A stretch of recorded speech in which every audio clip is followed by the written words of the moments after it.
মধ্যপ্রাচ্য ও মালয়েশিয়ার শ্রমবাজার, নিজের টাকায় দাস হয়েও শেষ হয় না হাঁসফাঁস। বিস্তারিত জানতে ভিডিওটির শেষ পর্যন্ত দেখুন। স্নাতকোত্তর পর্যন্ত পড়াশোনা শেষ করে বছর 5 বেকার জীবন পার করার পর সুদে ঋণ নিয়ে এক আত্মীয়ের মাধ্যমে 2021 সালে দোকান কর্মচারীর ভিসায় সৌদি যান ফেনী ছাগলনাইয়ার সাদ্দাম হোসেন। প্রতিশ্রুতি অনুযায়ী কাজ পেলেও বেতন একবারেই অসন্তোষজনক। সাদ্দাম জানায় সেখানে যা বেতন দেয়া হয় তা দিয়ে সেদিন থাকা খাওয়া মেটাতেই হিমশিম খেতে হয়। এদিকে চওড়া সুদের ঋণ, অন্যদিকে কর্মক্ষেত্রে অস্বস্তি। তাই মানসিকভাবে কোনো কিছুতেই স্থির হতে পারছেন না সাদ্দাম। সৌদি আরবে গিয়ে হতাশাগ্রস্ত অবস্থায় দিনাতিপাত করলেও বাড়িতে সাদ্দামের মা ও ভাইকে টাকার জন্য চাপ প্রয়োগ করতে থাকে পাওনাদাররা, যাতে কাছ থেকে সুদে ঋণ নিয়ে সৌদিতে যাওয়ার টাকা জোগাড় করেছিল সাদ্দাম।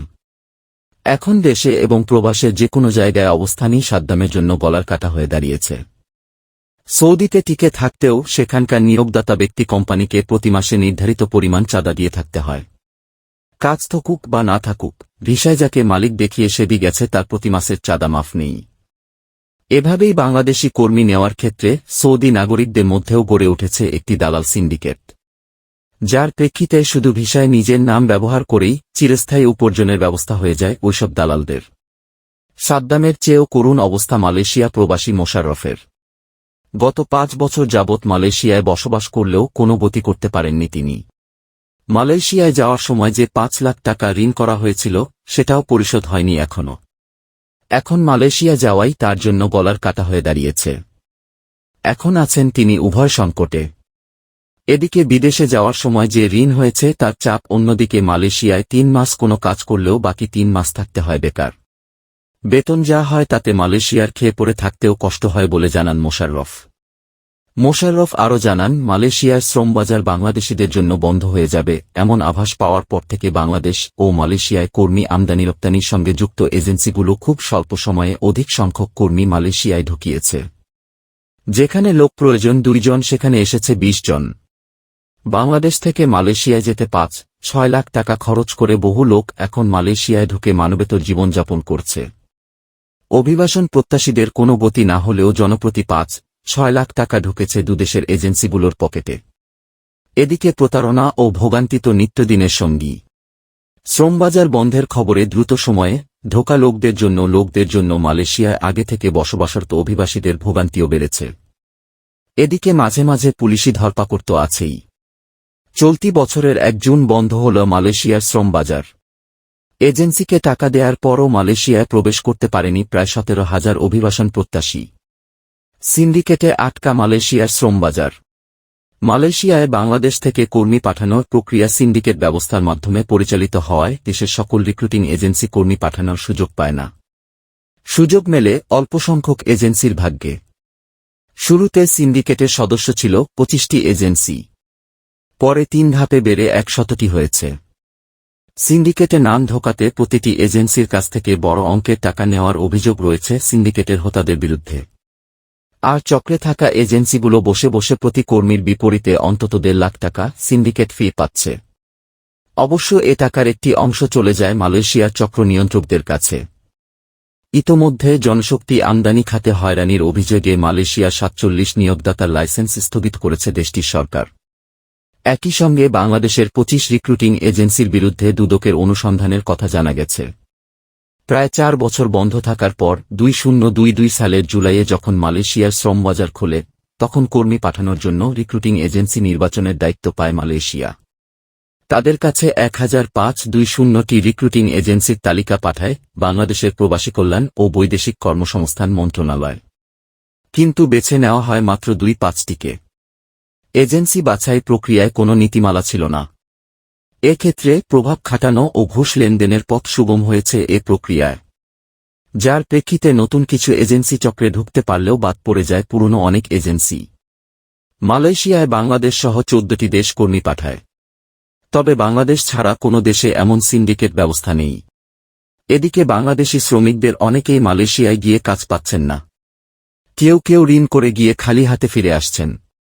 মালয়েশিয়ায় বাংলাদেশি শ্রমিকদের দুর্দশা নিয়ে জাতিসংঘের মানবাধিকার বিষয়ক হাইকমিশনারের কার্যালয়ের OHCHR ওয়েবসাইটে এক বিবৃতি প্রকাশ করা হয়েছে চলতি বছরের 9 এপ্রিল।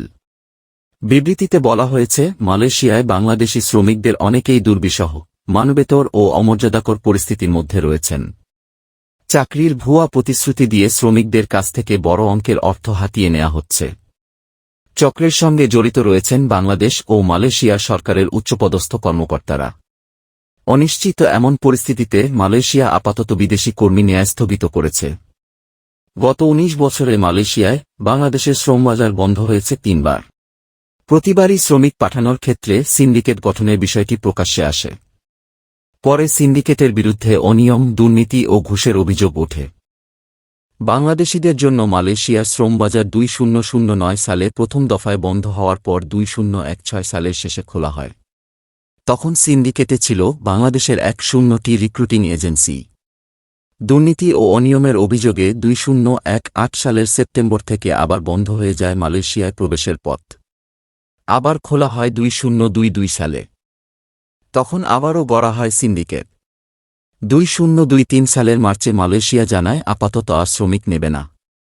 বাংলাদেশ থেকে মালয়েশিয়ায় অভিবাসন প্রত্যাশী যারা অনুমোদন ও ভিসা পেয়েছেন, তাদের মালয়েশিয়ায় প্রবেশের জন্য ৩ মে পর্যন্ত সময় বেঁধে দেয় দেশটি। বাংলাদেশি কর্মীদের জন্য মালয়েশিয়ার শ্রমবাজার সবচেয়ে বড় হওয়ায় গত ১.৫ বছরে সৌদি আরবের পর সবচেয়ে বেশি কর্মী গেছে মালয়েশিয়ায়, যার সংখ্যা দাঁড়ায় ৪.৫ লাখের বেশি।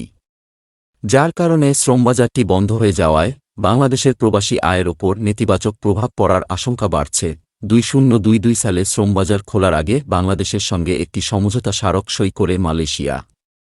তখন প্রবাসী কল্যাণ মন্ত্রণালয় সকল এজেন্সির মাধ্যমে কর্মী যাওয়ার সুযোগ উন্মুক্ত রাখার ওপর জোর না দিয়ে এজেন্সি নির্ধারণের দায়িত্ব দেয় মালয়েশিয়ার ঘাড়ে। বাংলাদেশের এজেন্সি চূড়ান্ত করার ক্ষেত্রে মালয়েশিয়া সরকারেরও নির্দিষ্ট কোনো মানদণ্ড না থাকায় উভয় দেশের কিছু অসাধু এজেন্সি মিলে গড়ে নেয় সিন্ডিকেট। শুরুতে মালয়েশিয়ার কর্মী পাঠানোর সিন্ডিকেটে প্রথমে ২-৫টি এজেন্সি থাকলেও ধাপে ধাপে মোট ১০০ বেসরকারি এজেন্সি সিন্ডিকেটে প্রবেশের সুযোগ পায়। এর সঙ্গে যুক্ত হয় সরকারি এজেন্সি বোয়েসেল। এভাবে অন্য কোন দেশ থেকে কর্মী নেয়ার ক্ষেত্রে এভাবে এজেন্সি ঠিক করে দেওয়ায় দায়িত্ব মালয়েশিয়া নেয় না। মালয়েশিয়া থেকে কোনো কর্মীর চাহিদাপত্র চূড়ান্ত হলে তা FWCMS সফটওয়্যারের মাধ্যমে অনুমোদিত এজেন্সির মধ্যে বণ্টন করা হয়। বিভিন্ন এজেন্সি বিভিন্ন রকম চাহিদাপত্র পায়। যে এজেন্সির নামে চাহিদাপত্র আসে তাদের মাধ্যমে কর্মী পাঠাতে হয়। আর সিন্ডিকেট বহির্ভূত কোনো এজেন্সি কর্মী পাঠাতে চাইলে সিন্ডিকেটভুক্ত এজেন্সিকে ১,৫০,৬০০,০০০ টাকা কমিশন দিতে হয়। জানা যায়, মালয়েশিয়ায় কর্মী পাঠাতে সরকার নির্ধারিত সর্বোচ্চ খরচ ৭,৮,৯৯০ টাকা। কিন্তু এক অনুসন্ধানে দেখা যায় সিন্ডিকেটের কারণে এ খরচ দাঁড়ায় প্রায় ৫.৫ থেকে ৬ লাখ টাকায়। তবে সিন্ডিকেটভুক্ত এজেন্সিগুলো বলছে, শ্রমিকদের বাড়তি খরচের দায় সিন্ডিকেটের বাইরে থাকা এজেন্সির। অসুস্থ প্রতিযোগিতায় নেমে তারা চড়া দামে মালয়েশিয়া থেকে কর্মীর চাহিদাপত্র কিনে ভিসা বাণিজ্য করেছে। স্বস্তিতে নেই মধ্যপ্রাচ্যের কর্মীরা। মূলত ৩টি কারণে সংকট চলছে মধ্যপ্রাচ্যের অন্যতম শ্রমবাজার সৌদিতে। এর মধ্যে সবচেয়ে বেশি বিপদে আছেন যারা আত্মীয় স্বজনের মাধ্যমে পাওয়া ফ্রি ভিসায় সৌদি গেছেন। আবার যারা কাজ পাচ্ছেন তাদের বেতন এতটাই কম যে জীবন যাপনই কঠিন হয়ে পড়েছে। জনশক্তি সংশ্লিষ্টরা বলছেন, ১,০০০ রিয়াল বা ৩-৫ হাজার টাকার নিচে যেসব কর্মীরা সেদি গেছেন তারা খুবই মানবেতন জীবনযাপন করেছেন। বিভিন্ন বিজ্ঞাপনে ৫০০ রিয়াল বা ১,৭০০০ টাকা বেতনে চাকরির জন্য সৌদিতে কর্মী নিয়োগ বিজ্ঞপ্তি দেওয়া হচ্ছে। কিন্তু একজন কর্মীর সৌদিতে নিজে থাকা খাওয়ার জন্য এই টাকা যথেষ্ট নয়। তবুও বেকারত্বের অভিশাপ থেকে মুক্তি পেতে অনেকেই ওভারটাইম, ব্যক্তিগত সহায়তা এইসব বিষয়ের ওপর নির্ভর করে সৌদি যান। কিন্তু দিন শেষে নিজের বা পরিবারের জন্য কিছুই থাকে না। আবার কোম্পানি ভিসায় গিয়ে কাজ না পাবার অভিযোগ রয়েছে অনেক সৌদি প্রবাসীর। অথচ যাবার জন্য খরচ হয়েছে ৪-৫ লাখ টাকা। বাংলাদেশের রিক্রুটিং এজেন্সির মালিকরা মনে করেন, ব্যক্তিগতভাবে সৌদিতে কর্মী পাঠানো ও ফ্রি ভিসা বন্ধ করা উচিত। সৌদি আরবের করণ নীতির কারণে ১-৬ পেশায় বাংলাদেশিরা কাজ করতে পারে না। কিন্তু বিষয়টি জেনেও প্রতিদিনই কয়েকশ কর্মী যাচ্ছে সৌদিতে।